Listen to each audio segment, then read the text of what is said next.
Medyo matagal-tagal na rin bago tayo makagawa ng ito klaseng unit. Subwoofer na JBL Bar 3.0 yata ito. Oh, JBL ito eh. Subwoofer ito ng JBL. Sa mga nakapanood na ng vlog natin sa YouTube, halos tayo lang nakagawa ng ganitong content eh. Walang power.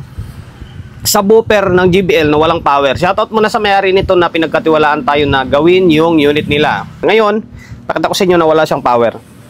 Issue ito ng JBL eh. Laging walang power. Yan, naka-plug na yan ha. Oo. Naka-on yung bulb natin. Kung makikita nyo, dapat ilaw to dito. Wala siyang indicator or wala siyang ilaw. Oh. Indikasyon na wala nga siyang power. Diba? Good naman tong AC cord natin. Ayan. Okay. Bali ito yung mission natin. Singit muna natin itong ganitong klaseng gawain.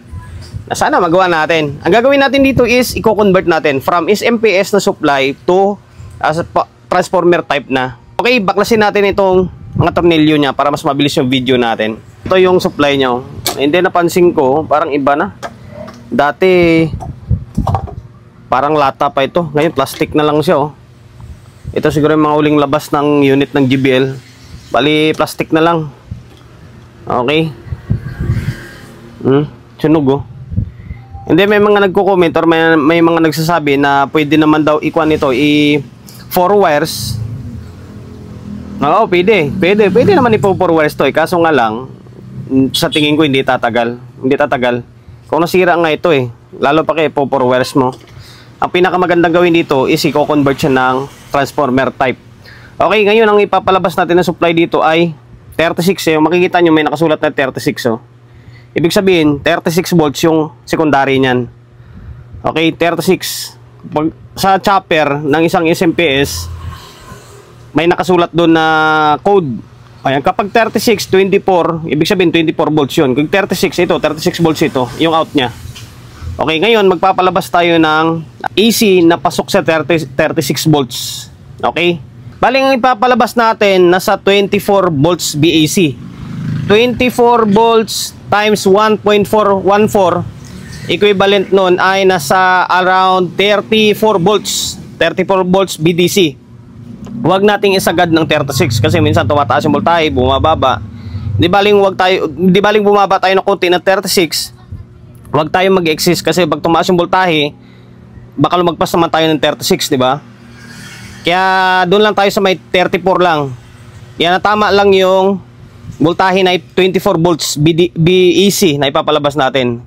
24 volts times 1.414. Yan, mga nasa kulang-kulang 24 volts yung labas nun. Ngayon, ito yung transformer natin. Pinarewind ito ng customer natin na taga Cagayan, hindi ko alam, sa may powered mixer na ilang buwan na, para alos karating taon na yata, hindi na ako pinapalo up. Kaya sayang naman ito. Baklasin na lang natin to. Tapos ito na lang i-rewind ko. Okay? Ito na lang. Ang supply na pinalabas ko rito is nasa around 35 eh. Nasa 35 to.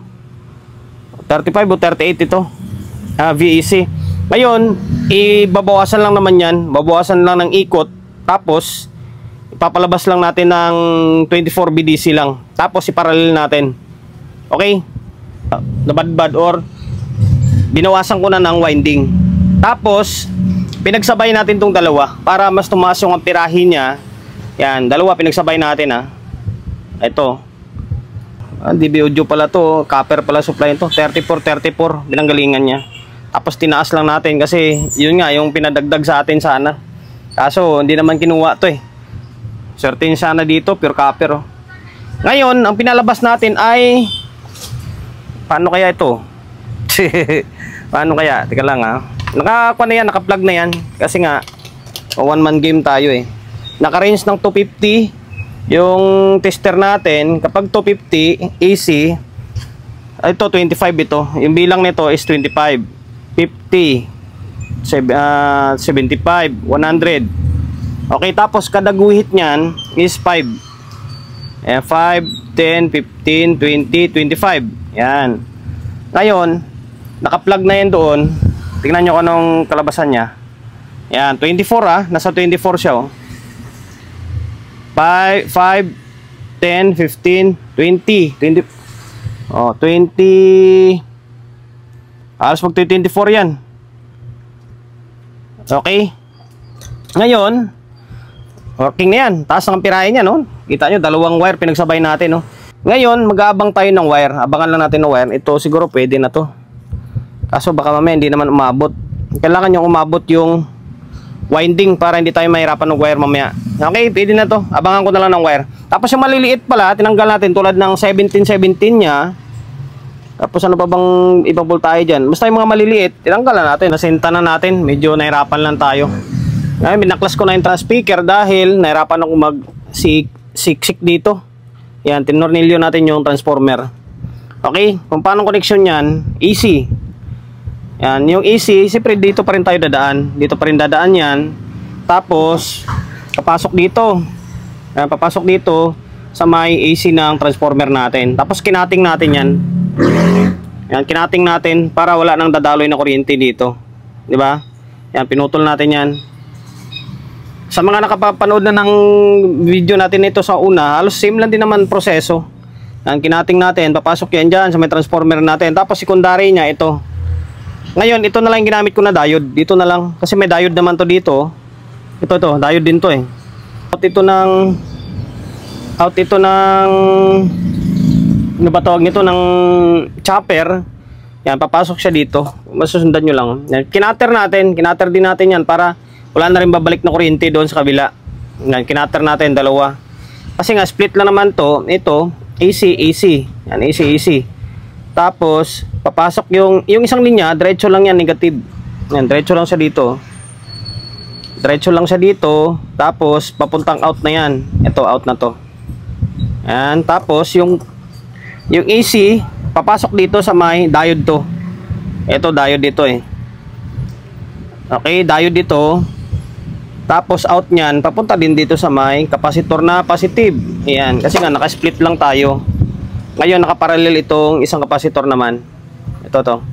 Bali, labas nito ay nasa 50 volts na 1.6 lang. 1.6 microfarad lang. Okay? Ganyan magiging kalabasan niya. Tapos, yun na yan. Gagana na yan. Ikukunik mo na lang to dito. Dito, sa may pinaka module niya. Ngayon, plug-in natin. Naka-plug na yun doon, no?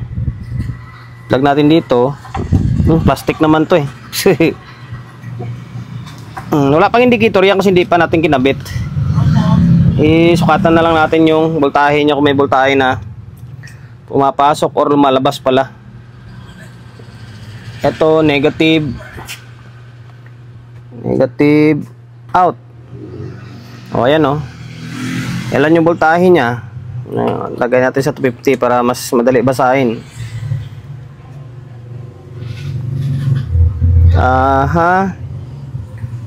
25